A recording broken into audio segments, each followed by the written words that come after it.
Kejriwal സംഘിയാണ്. Sangh Parivar channel ചെയ്തുകൊണ്ടിരിക്കുന്ന വികസന പ്രവർത്തനങ്ങള് അത്ഭുതപൂർവ്വം ഇന്ന് ലോകം നോക്കിക്കാണുന്നുണ്ട്. ഇന്ന് നമ്മൾ ചർച്ചക്കെടുക്കുന്നത്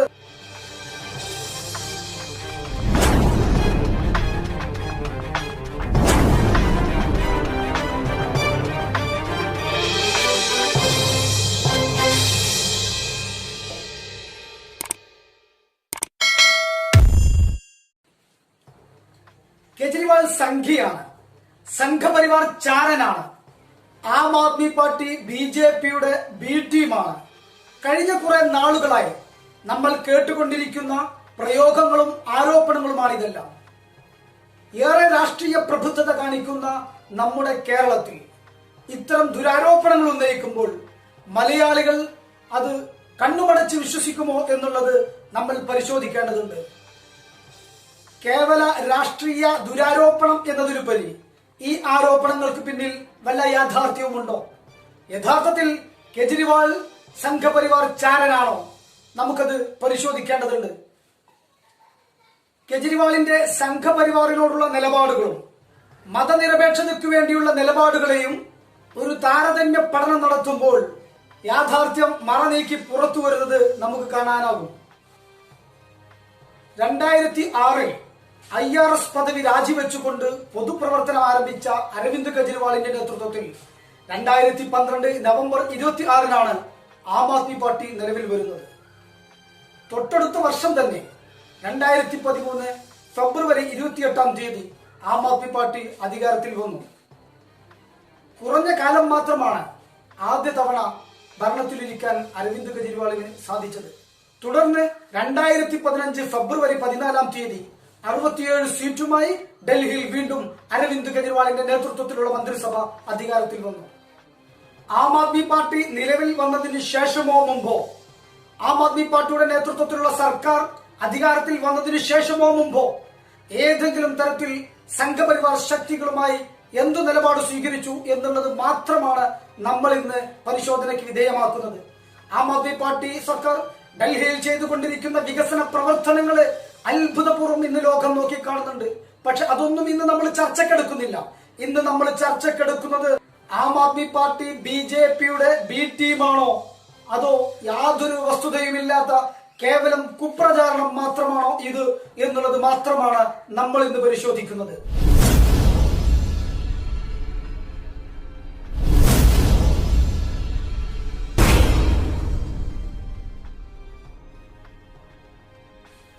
ഡൽഹിയിൽ ആം ആദ്മി പാർട്ടിയുടെ ഭരണ പരാജയങ്ങൾ ഒന്നും തന്നെ ഉയർത്തി കാണിക്കാനില്ലാതിരുന്ന ബിജെപി, തങ്ങളുടെ പ്രതാപവും സ്വാധീനവും നഷ്ടപ്പെടുന്നത് തിരിച്ചറിഞ്ഞ ബിജെപി മറ്റെല്ലാ സംസ്ഥാനങ്ങളിലും ചെയ്യുന്നത് പോലെ ഡൽഹിയിലും വർഗീയ പ്രചാരണങ്ങൾ അഴിച്ചുവിടാനാണ് ശ്രമിച്ചത്. അതിന്റെ ഭാഗമായി അവർ ആദ്യം തുടങ്ങി വെച്ചത് അരവിന്ദ് കെജ്രിവാൾ മുസ്ലിം മത മൗലികവാദികളെ സഹായിക്കുന്നു എന്ന പ്രചാരണം നടത്തിക്കൊണ്ടായിരുന്നു. അത്തരം വർഗീയ പ്രചാരണങ്ങളുടെ ഭാഗമായിരുന്നു കർണാടക സംഗീതജ്ഞൻ TM കൃഷ്ണക്കെതിരെയുള്ള അദ്ദേഹത്തിന്റെ സംഗീത കച്ചേരിക്കെതിരെയുള്ള സംഘപരിവാറിന്റെ നിലപാട്. എയർപോർട്ട് അതോറിറ്റി ഓഫ് ഇന്ത്യ സംഘടിപ്പിക്കാൻ തീരുമാനിച്ചിരുന്ന TM കൃഷ്ണയുടെ സംഗീത കച്ചേരിക്കെതിരെ സംഘപരിവാർ ശക്തികൾ അതിശക്തമായി തന്നെ മുന്നോട്ട് വന്നു. അതിനവർ പറഞ്ഞ കാരണം TM കൃഷ്ണ മുസ്ലിം മതമൗലികവാദിയാണ് എന്ന വാദമായിരുന്നു. TM കൃഷ്ണ മുസ്ലിം അറബിക് ഗാനങ്ങൾ ആലപിക്കുന്നു എന്നായിരുന്നു. TM കൃഷ്ണ സ്വലാത്തുള്ള സലാമുള്ള എന്ന് തുടങ്ങുന്ന അറബി ഗാനങ്ങൾ ആലപിക്കുന്നു എന്നായിരുന്നു. അദ്ദേഹം മങ്കൂസ് മൗലിദിലെ പ്രധാനപ്പെട്ട ചില വരികൾ കോർത്തിണക്കിക്കൊണ്ട് അദ്ദേഹം പാട്ടുപാടിയിരുന്നു എന്നുള്ളതായിരുന്നു. അതിന്റെ പേരിൽ അദ്ദേഹം രാജ്യദ്രോഹിയായി ചിത്രീകരിക്കപ്പെട്ടു. ഇതിന്റെ വാർത്തകൾ നിങ്ങൾക്ക് കാണാം. എയർപോർട്ട് അതോറിറ്റി ഓഫ് ഇന്ത്യ ഈ ഭീഷണിപ്പെടുത്തലുകളിൽ വഴങ്ങിക്കൊണ്ട് ഭരിക്കുന്ന പാർട്ടി തന്നെ, കേന്ദ്രം ഭരിക്കുന്ന പാർട്ടി തന്നെ ഇത്തരം ഭീഷണിപ്പെടുത്തലുകൾ നടത്തിയപ്പോൾ അതിൽ ഭയന്നുകൊണ്ട് എയർപോർട്ട് അതോറിറ്റി ഓഫ് ഇന്ത്യ അതിൽ നിന്ന് പിന്മാറി. കേരളത്തിലെ മലയാളത്തിലെ മാധ്യമങ്ങളടക്കം ആ വാർത്ത റിപ്പോർട്ട് ചെയ്തിട്ടുണ്ട്.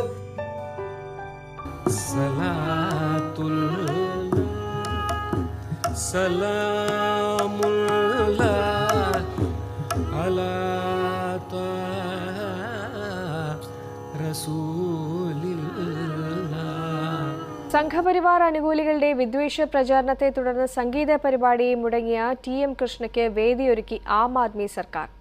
So the day when renowned Carnatic music artist T.M. Krishna's New Delhi concert, remember, got cancelled by the Airport Authority of India is not giving us a proper answer on why.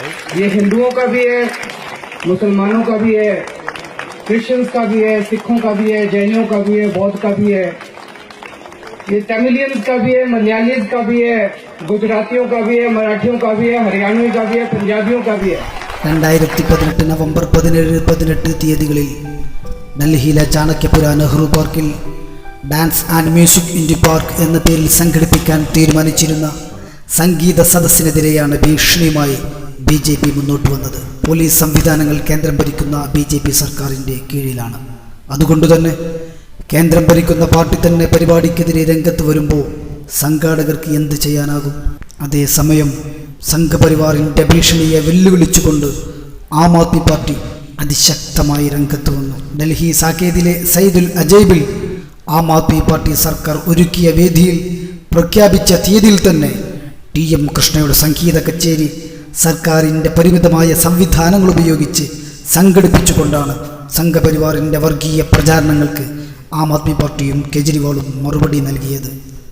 സംഘപരിവാറിന്റെ വർഗീയ പ്രചാരണങ്ങൾ അഴിച്ചുവിട്ടുകൊണ്ടുള്ള ഭീഷണിക്ക് മുമ്പിൽ മുട്ടുമടക്കാൻ ആം ആദ്മി പാർട്ടിയും അരവിന്ദ് കെജ്രിവാളും ഒരുക്കമായിരുന്നില്ല. പ്രവാചക പ്രകീർത്തനം പാടിയതിന്റെ കാരണത്താൽ സംഗീത ഭ്രഷ്ട് കൽപ്പിക്കപ്പെട്ട TM. കൃഷ്ണക്ക് ഭരണപരമായും രാഷ്ട്രീയമായും അഭയം കൊടുത്ത രാഷ്ട്രീയ പ്രസ്ഥാനമാണ് ആം ആദ്മി പാർട്ടി. സമാന സംഭവങ്ങൾ വേറെയുമുണ്ടായി. ബ്രിട്ടീഷ് വൈദേശികാധിപത്യത്തിനെതിരെ സന്ധിയില്ല പണനയിച്ച ധീരനായ സ്വാതന്ത്ര്യ സമരനായകൻ ടിപ്പു സുൽത്താനെതിരെ വർഗീയതയുടെയും വിദ്വേഷത്തിന്റെയും വ്യാപകമായ പ്രചാരണങ്ങളാണ് രാജ്യത്തുടനീളം സംഘപരിവാർ ശക്തികൾ നടത്തിയത്. ഡൽഹിയിലും അത്തരം പ്രചാരണങ്ങളുണ്ടായി. പക്ഷെ അത്തരം വർഗീയ പ്രചാരണങ്ങൾക്ക് ഡൽഹിയിൽ അരവിന്ദ് കെജ്രിവാൾ മറുപടി നൽകിയത് टिप्पुविंदे छायाचित्रम दिल्ली नियमसभയിൽ തന്നെ അനാച്ഛാദനം ചെയ്തുകൊണ്ടാണ്. दिल्ली विधानसभा में टीपू सुल्तान की फोटो लगाने से आम आदमी पार्टी और बीजेपी आमने सामने है. सड़क पर संग्राम तो दूसरी ओर विधानसभा में भी संग्राम की स्थिति है और ये संग्राम की स्थिति बनी है एक तस्वीर को लेकर. दिल्ली विधानसभा के गलियारों में दरअसल स्वतंत्रता सेनानियों और क्रांतिकारियों की तस्वीरों में टीपू सुल्तान की तस्वीर लगाने को लेकर एक नया विवाद शुरू हो गया. In particular, that of Tipu Sultan has become a point of contention. The inclusion of Tipu Sultan has been labelled controversial by Delhi BJP MLAs who've asked, why include a controversial figure at the Delhi Assembly? The Aam Aadmi Party has reacted saying that they had asked the BJP for suggestions, but the BJP didn't revert to them. किसी भी दबाव में वो टीपू सुल्तान की तस्वीर परिसर से नहीं हटाएंगे. बीजेपी विरोध कर रही है. बीजेपी ने टीपू सुल्तान को हिंदू विरोधी बताया. संघ परिवार ഈ നിമിഷം വരെയും ടിപ്പുവിനെ മുസ്ലിം വർഗീയവാദിയായി ചിത്രീകരിച്ചുകൊണ്ടിരിക്കുന്നു. മുസ്ലിം വർഗീയവാദി എന്ന് BJP നിരന്തരം ആരോപിക്കുന്ന ടിപ്പുവിന് കേജ്രിവാൾ നൽകിയ അംഗീകാരത്തിലും ആദരവിലും വിരളി പൂണ്ട BJP അതിശക്തമായ പ്രതിഷേധവുമായി രംഗത്ത് വന്നു. ടിപ്പുവിനെ ഡൽഹി നിയമസഭയിൽ ആദരിക്കരുതെന്ന് അവർ ആവശ്യപ്പെട്ടു. ഡൽഹി നിയമസഭയിൽ ആദരിക്കപ്പെടാൻ മാത്രം അർഹതയുള്ള ഏതെങ്കിലും ഒരു സ്വാതന്ത്ര്യ സമര സേനാനി RSSനുണ്ടോ എന്ന് വെല്ലുവിളിച്ചുകൊണ്ടാണ് BJPയുടെ വെറുപ്പിന്റെ പ്രചാരണത്തിന് കേജ്രിവാൾ മറുപടി നൽകിയത്.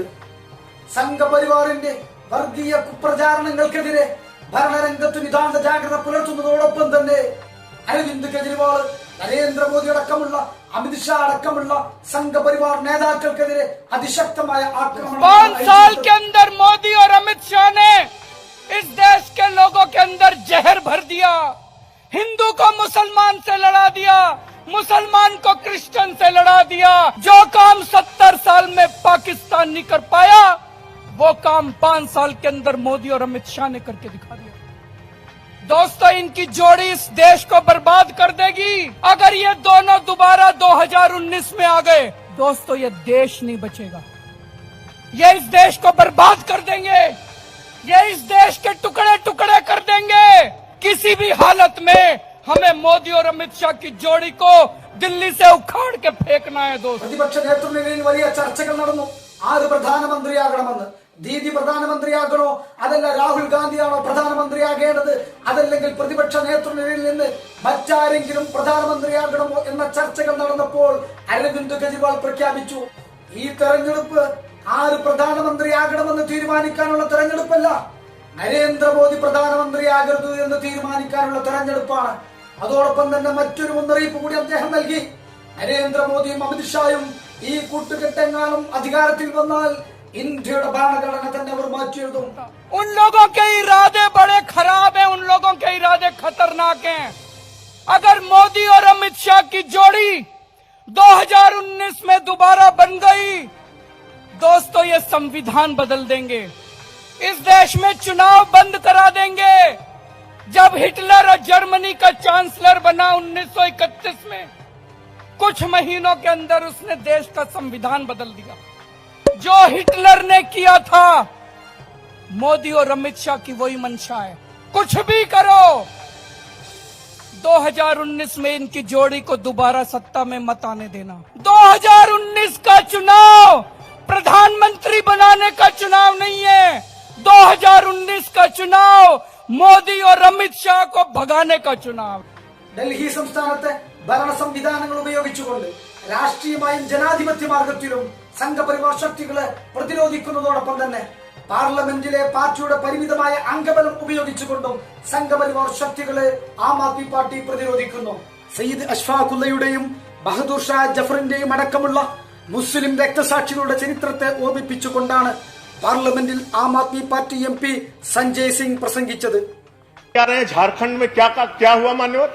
चोरी के आरोप में एक आदमी को पीट के मार दिया गया इसलिए कि वो मुसलमान था, एक वर्ग विशेष से था. क्या इसकी चिंता इस सदन को नहीं होनी चाहिए? क्या धर्म के नाम पे इस देश के अंदर बंटवारे चलते रहेंगे? ये विविधता में एकता वाला देश है. यहाँ पे सभी धर्म, सभी जाति, सभी वर्ग के लोगों को सम्मान से रहने का हक है. लेकिन आपको तो दाढ़ी से आपत्ति हो जाती है, टोपी से आपत्ति हो जाती है. अच्छा हुआ आप 1857 में नहीं थे, वरना दाढ़ी रखाकर जिन उलेमाओं ने अंग्रेजों के खिलाफ लड़ते हुए अपने सर कटवाए, उनके बलिदान को आप शर्मिंदा करते, उनके बलिदान को आप शर्मिंदा करते. आप जानना चाहते हैं मुसलमानों का इतिहास, तो पढ़िए शहीद अशफाकुल्लाह को. जब फैजाबाद की जेल में उनको फांसी के फंदे पर ले जाया जा रहा था, उनसे पूछा गया आपकी कोई अंतिम इच्छा, तो उन्होंने कहा कुछ आरजू नहीं है, बस आरजू है इतनी, रख दे जरा से कोई खाके वतन कफन पे. यह है मुसलमानों का इतिहास. पढ़ लेना, बहादुर शाह जफर के इतिहास को पढ़ लेना. उनके बेटों का सर कटवा के रंगून की जेल में उनके सामने रखा गया. मान्यवर पुलिस के, अंग्रेज के पुलिस अफसर बहादुर शाह जफर को गिरफ्तार करने के लिए आए थे, तो उनका मजाक उड़ाते हुए उन्होंने कहा कि उनका मजाक उड़ाते हुए कहा कि दमदमे में दम नहीं, अब खैर मांगो जान की, ऐ जफर ठंडी हुई शमशीर हिंदुस्तान की. तो उस बहादुर शाह जफर ने अंग्रेज अफसर को जवाब दिया था कि गाजियों में बू रहेगी, जब तलक ईमान की तख्त लंदन तक चलेगी तेग हिंदुस्तान की. हिंदुस्तान के मुसलमानों के इतिहास को पढ़िए तो उनके प्रति आपके मन में सम्मान पैदा होगा. ദളിത് മുസ്ലിം ന്യൂനപക്ഷങ്ങളെ ലക്ഷ്യം വെച്ചുകൊണ്ട് BJP കൊണ്ടുവന്ന മുത്തലാഖ്, മുന്നാക്ക സംവരണം, UAPA ഭേദഗതി, പൗരത്വ ഭേദഗതി തുടങ്ങിയ ബില്ലുകൾക്കെതിരെയെല്ലാം പാർലമെന്റിലും പുറത്തും അതിശക്തമായ നിലപാടാണ് പാർട്ടി സ്വീകരിച്ചത്. ഡൽഹി നിയമസഭയിൽ NRCക്കെതിരെ പ്രമേയം പാസാക്കുകയും NPR ഡൽഹിയിൽ നടപ്പിലാക്കുകയില്ലെന്ന പ്രഖ്യാപനം നടത്തുകയും ചെയ്തു. मेरे पास भी नहीं है, दिल्ली के मुख्यमंत्री के पास भी जन्म प्रमाण पत्र नहीं है साबित करने के लिए. मैंने आज सवेरे अपनी बीवी से पूछा, मेरी बीवी के पास भी नहीं है, मेरे माँ बाप के पास भी नहीं है. हमारे घर में 6 आदमी हैं, मैं, मेरी धर्मपत्नी, मेरे माता पिता और मेरे दोनों बच्चे. बच्चों के हैं, बच्चे दिल्ली में पैदा हुए थे, अस्पताल में पैदा हुए थे, म्युनिसिपैलिटी का सर्टिफिकेट है उनका. बाकी चारों के पास नहीं है हमारे पास वो सर्टिफिकेट जो ये मांग रहे हैं. तो क्या दिल्ली के मुख्यमंत्री के पूरे परिवार को डिटेंशन सेंटर में भेज दिया जाएगा? जिसके पास है, विपक्ष समेत जिसके पास सरकार द्वारा जारी किया गया जन्म प्रमाण पत्र है अपनी नागरिकता साबित करने के लिए, जरा हाथ खड़ा कर दो. 1 2 3 4 5 6 7 8 9 10. वो नहीं चलेगा, वो नहीं चल रहा. वो नहीं माना जाएगा, वो नहीं चलेगा, वो नहीं चलेगा भाई साहब। 70 लोगों की विधानसभा में 61 लोगों के पास जन्म प्रमाण पत्र नहीं है। साबित करने के लिए कि हम इस देश के नागरिक हैं, केवल 9 लोगों के पास वो जन्म प्रमाण पत्र है। अब मैं इनमें से पूछना चाहता हूं, जब आपके घर में आएंगे आपसे पूछेंगे, आपके पास कागज नहीं होगा, आप में से कितने लोग एफिडेविट देने को तैयार है कि आप पाकिस्तान से आए हो? अध्यक्ष महोदय, मर जाएंगे, कट जाएंगे, मिट जाएंगे, देश के साथ गद्दारी नहीं करेंगे। ये जो कह रहे हैं कि बोलो पाकिस्तानी हो तभी आपको नागरिकता देंगे, अध्यक्ष महोदय पूरी जिंदगी डिटेंशन सेंटर में बिता देंगे, देश के साथ गद्दारी नहीं करेंगे किसी भी हाल में। और ये केवल मैं नहीं कह रहा, मेरे देश का एक एक नागरिक, हमारे देश का, भारत का एक एक नागरिक कट जाएगा, मर जाएगा, लेकिन भारत के साथ गद्दारी नहीं करेगा कोई। ബിജെപി അടക്കമുള്ള സംഘപരിവാർ ശക്തികളുടെ വർഗീയ രാഷ്ട്രീയത്തിനെതിരെ വികസന രാഷ്ട്രീയം ഉയർത്തിപ്പിടിച്ചുകൊണ്ട് തികച്ചും ജനാധിപത്യ മാർഗത്തിലൂടെ പ്രതിരോധം തീർക്കുന്ന രാഷ്ട്രീയ പ്രസ്ഥാനമാണ് ആം ആദ്മി പാർട്ടി. ഡൽഹി വിധാൻസഭയിൽ നിന്നും അരവിന്ദ് കെജ്രിവാളിന്റെ നേതൃത്വത്തിൽ തികച്ചും ജനാധിപത്യ മാർഗത്തിലൂടെ ബിജെപിയെ തൂത്തെറിഞ്ഞ ആം ആദ്മി പാർട്ടിക്കും അരവിന്ദ് കെജ്രിവാളിനും ഒരു കപട മതേതരവാദിയുടെയും സർട്ടിഫിക്കറ്റ് ആവശ്യമില്ല. പക്ഷേ ഒരു കാര്യം പറയാതെ വയ്യ, ആം ആദ്മി പാർട്ടിയെ കുറിച്ച് നിരന്തരം ബിജെപിയുടെ ബി ടീമെന്നും സംഘപരിവാറിന്റെ ചാരന്മാരെന്നും ആക്ഷേപിക്കുന്നവർക്ക് രാഷ്ട്രീയമായും സാമ്പത്തികമായും ചില അജണ്ടകളുണ്ട്. ഒരു കാര്യം കൂടി ഓർമ്മപ്പെടുത്തുന്നു, സംഘപരിവാർ ശക്തികൾക്കെതിരെ ഫലപ്രദമായ മാർഗത്തിലൂടെ നിരന്തര പോരാട്ടം നടത്തുന്ന ആം ആദ്മി പാർട്ടിയെ ആക്ഷേപിക്കുന്നതിലൂടെ സംഘപരിവാർ ശക്തികളെ സഹായിക്കുകയാണ് നിങ്ങൾ ചെയ്യുന്നത്. സംഘഫാസിസത്തിനെതിരെ പ്രതിരോധം തീർക്കേണ്ട ഘട്ടത്തിൽ ഒറ്റുകാരായി ജീവിച്ച യൂദാസുമാരായി നാളെയുടെ ചരിത്രം നിങ്ങളെ അടയാളപ്പെടുത്തുക തന്നെ ചെയ്യും.